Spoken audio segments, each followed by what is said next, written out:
नमस्कार साथीहरू, तपाईहरू अहिले हेर्दै हुनुहुन्छ आईटी सोल्युसन नेपाल।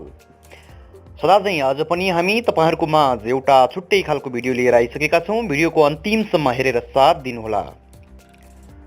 साथै अहिलेसम्म हाम्रो च्यानललाई सब्स्क्राइब गर्नुभएको छैन भने कृपया हाम्रो च्यानललाई सब्स्क्राइब गरी बेल आइकनमा क्लिक गर्नुहोला।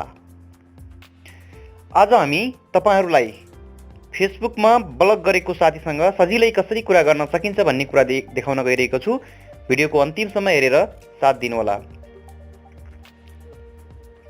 सबैभन्दा पहिले फेसबुक ओपन गरौँ। यसमा चाहिँ मैले आईटी सोल्युसन नेपाल नामको एउटा नयाँ अकाउन्ट चाहिँ यही ट्युटोरियलको लागि चाहिँ क्रिएट गरेको छु। आईटी सोल्युसन नेपाल नामक एउटा फेसबुक अकाउन्ट छ। मसँग एकजना भएको साथी छ, मानौ जेम्स र्याङ्क भन्ने मैले अर्को अकाउन्ट चाहिँ क्रिएट गरेको छु यही भिडियोलाई देखाउनको लागि।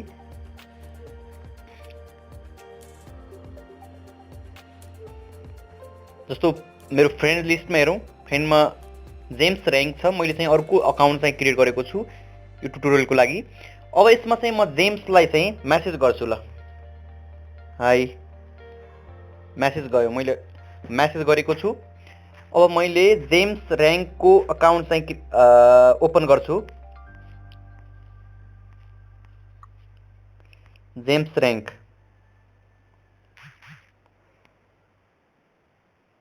आईडी सोल्युसन नेपालबाट मेसेज आयो, हेलो हाई भनेर आएको छ। अब मानौ जेम्स र्याङ्कले चाहिँ ब्लक गर्यो आईडी सोल्युसन नेपाललाई।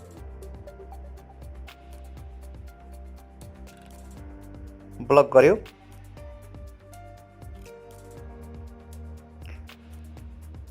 अब यो ग्रुप मेसेज ब्लक भइसकेको छ। जेम्सको अकाउन्टबाट आईटी सोल्युसन नेपालको अकाउन्ट चाहिँ ब्लक भएको छ। म ब्लक भएको अकाउन्ट देखाउँछु तपाईलाई।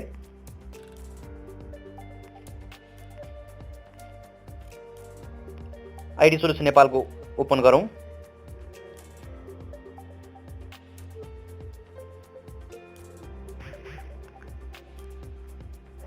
तपाईले देख्नुहुन्छ ग्रुप मेसेज भनेर आयो। यसमा तपाईले अब रिप्लाई गर्न सक्नुहुन्न नर्मली रूपमा, हैन। अब जेम्स र्याङ्कसँग चाहिँ तपाईले त्यो अकाउन्टको व्यक्तिसँग चाहिँ तपाईको साथीसँग चाहिँ कुरा गर्न सक्नुहुन्न। अब म तपाईलाई यस्तो आइडिया सिकाउँदै छु जुन आइडियाले चाहिँ तपाईलाई ब्लक गर्ने साथीसँग पनि तपाईले प्रत्यक्ष रूपमा चाहिँ कुराकानी गर्न सक्नुहुन्छ। उसले प्रत्यक्ष चाहिँ मेसेजहरू हेर्छ, तपाईलाई रिप्लाई पनि दिन सक्छ चाह्यो भने। अब त्यसको लागि चाहिँ तपाईले चाहिँ अर्को नयाँ एउटा आइडी चाहिँ क्रिएट गर्नुहोस् है। नयाँ आइडी चाहिँ क्रिएट गर्नुहोस्। जस्तो मैले यहाँनिर त्यसकै लागि चाहिँ यसकै ट्युटोरियलको लागि चाहिँ सुभाष विसी 2 भनेर एउटा चाहिँ आइडी चाहिँ क्रिएट गरेँ।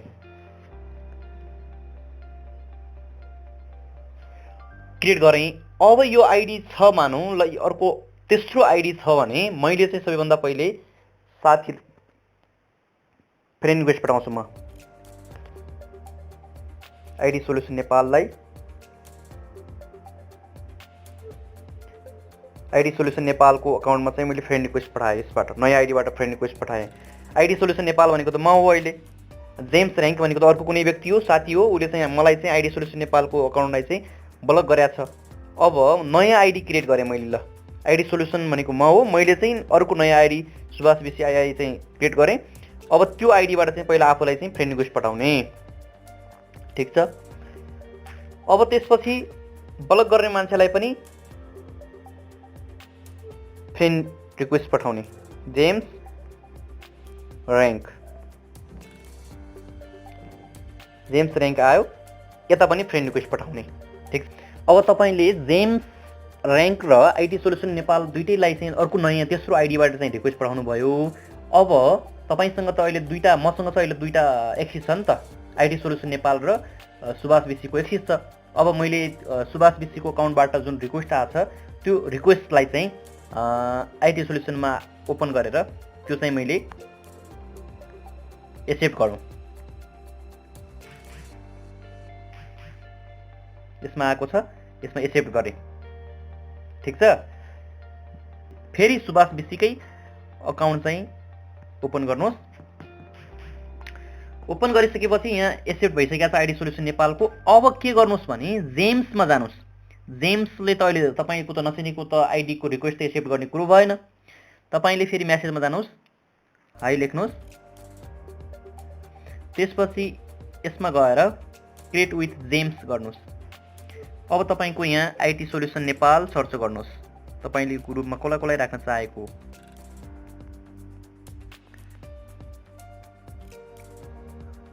आइटी सोल्युसन नेपाल आयो, नेक्स्ट गर्नुहोस्,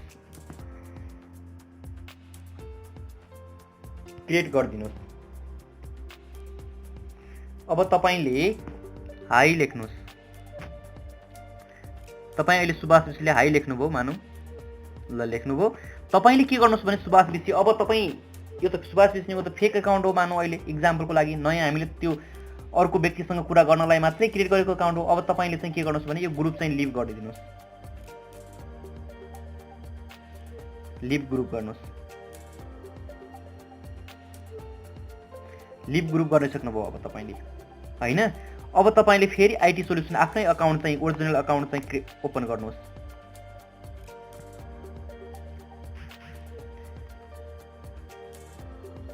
अब यहाँनिर यी मेसेज आछ, तपाईँले अब यहाँ लेख्नुहोस्, हेलो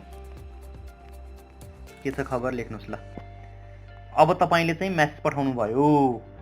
यो ग्रुपमा 3 जना हुनुहुन्थ्यो, 3 जनामा सुभाष विषय अकाउन्ट तपाईँले चाहिँ त्यो क्रिएट गर्नलाई हो, त्यो तपाईँ चाहिँ अहिले लिभ भइसक्नुभयो। अब 2 जना मात्रै हुनुहुन्छ, तपाईँ र तपाईँलाई ब्लक गर्ने साथी हुनुहुन्छ। अब यसमा चाहिँ अब हेरौँ तपाईँको ब्लक गर्ने साथीले त्यो म्यासेज हेर्न सक्छ कि सक्दैन। मलाई चाहिँ जेम्सले चाहिँ ब्लक गरेको छ यो एकाउन्टमा। अब म जेम्सको अकाउन्ट हेर्छु, त्यहाँ चाहिँ त्यो म्यासेज जान्छ कि जाँदैन। जेम्स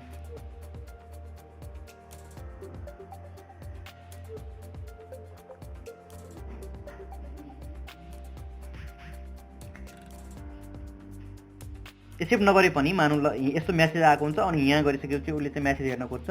तपाईँले गराएको म्यासेज जे छ पढाउन सक्छ। तपाईँहरू ब्लक हुनुहुन्छ एक आपसमा, होइन।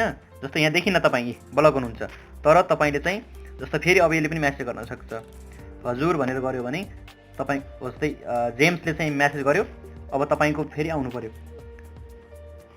आइडी सोल्युसनमा, त्यो म्यासेज चाहिँ आउनु पऱ्यो है।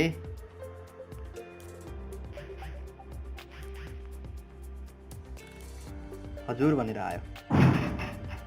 यसरी तपाईँले ब्लक गरेको साथीसँग पनि म्यासेज गर्न सक्नुहुन्छ सजिलैसँग। यसमा कुनै कन्फ्युजन भए कमेन्ट बक्समा राख्नुहोला। यस्तै खालका नयाँ भिडियोको लागि हाम्रो च्यानललाई सब्सक्राइब, सेयर, लाइक गर्न नभुल्नुहोला भन्दै बिदा चाहन्छु। नमस्कार।